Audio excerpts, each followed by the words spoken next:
প্রিয় বোন আমার, রমজানের বরকতময় রাতগুলো বয়ে যাচ্ছে। চারদিকে সাহরি আর ইফতারের আমেজ।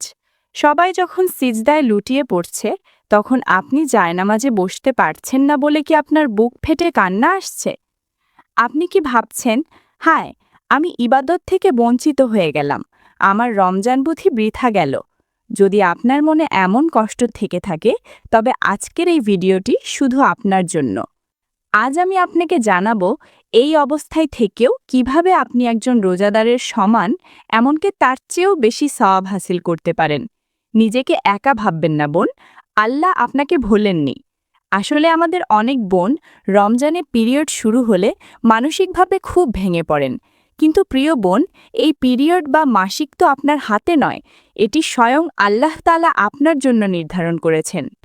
ইসলাম শুধু নামাজ আর রোজার নাম নয়, ইসলাম হলো আল্লাহর হুকুম মানার নাম। আল্লাহ যখন নামাজ পড়তে বলেছেন তখন পড়া ইবাদত, আবার আল্লাহ যখন আপনার এই অবস্থায় নামাজ পড়তে নিষেধ করেছেন তখন না পড়াটাই হলো বড় ইবাদত। তাই হীনমন্যতায় ভোগার কোনো কারণ নেই। সহি বুখারীর একটি হাদিসে নবীজি সাল্লাল্লাহু আলাইহি ওয়াসাল্লাম বলেছেন, কোনো বান্দা যখন অসুস্থ থাকে বা সফরে থাকে, তখন সে সুস্থ বা বাড়িতে থাকা অবস্থায় যে আমলগুলো করত, আল্লাহ তার আমল নামায় ঠিক সেই পরিমাণ সওয়াবই লিখে দেন। রেফারেন্স: সহি বুখারী, হাদিস নং 2996।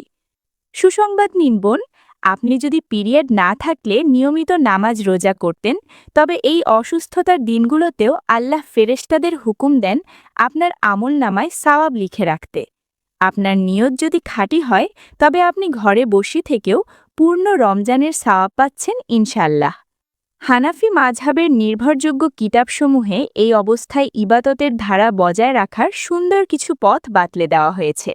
যদিও নামাজ, রোজা এবং সরাসরি কোরআন স্পর্শ বা তেলাওয়াত করা নিষেধ, কিন্তু জিকির ও দোয়ায় কোনো বাধা নেই। রেফারেন্স: ফতোয়ায়ে শামী, প্রথম খণ্ড, পৃষ্ঠা 293। আমাদের ফকিহগণ একটি চমৎকার পরামর্শ দিয়েছেন।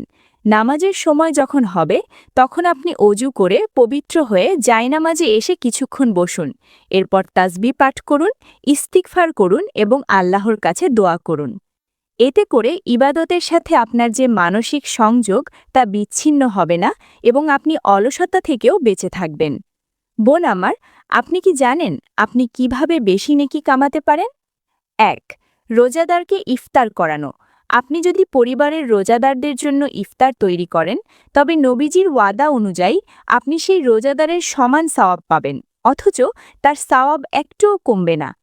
২. অধিক হারে জিকির, সুবহানাল্লাহ, আলহামদুলিল্লাহ, আল্লাহু আকবার এবং দুরূদ শরীফ পাঠ করুন, এতে কোনো বাধা নেই। ৩. কোরআন শ্রবণ। আপনি নিজে পড়তে পারছেন না তো কি হয়েছে, মোবাইলে বা ডিভাইসে মন দিয়ে তেলাওয়াত শুনুন। তেলাওয়াত শোনার মধ্যেও রয়েছে অফুরন্ত সওয়াব। ৪. দোয়া ও মোনাজাত। ইফতারের আগের মুহূর্তটি দোয়া কবুলের সময়। আপনি অন্যদের জন্য এবং নিজের জন্য প্রাণ ভরে দোয়া করুন। ৫. দান সদাকা। এই দিনগুলোতে বেশি বেশি দান করুন, কারণ দান বিপদ মুক্ত করে। তাই প্রিয় বোন, চোখের পানি মুছে ফেলুন। আপনি অপবিত্র নন, আপনার অবস্থাটি সাময়িক। আল্লাহ আপনার ত্যাগ দেখছেন, আপনার মনের আকুতি দেখছেন।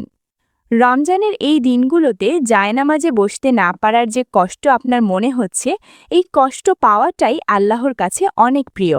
নিজেকে ছোট ভাববেন না, আপনিও এই রমজানের একজন সম্মানিত মেহমান। আল্লাহ আমাদের সবার ইবাদত কবুল করুন। ১. আমার যে বোনরা এই ভিডিওটি দেখছেন, আপনাদের কার কার মনে এমন কষ্ট হতো, কমেন্ট করে জানান, আমরা একে অপরের জন্য দোয়া করব। ২. আপনার পরিচিত কোনো বোন যদি বর্তমানে এই অবস্থায় থাকেন এবং মন খারাপ করে থাকেন, তবে তাকে এই ভিডিওটি পাঠিয়ে সান্ত্বনা দিন। ৩. দ্বীনি জ্ঞানের সঠিক ও দালিলিক আলোচনার জন্য দ্বীনি জ্ঞান চ্যানেলের সাথেই থাকুন। আসসালামু আলাইকুম ওয়া রাহমাতুল্লাহ।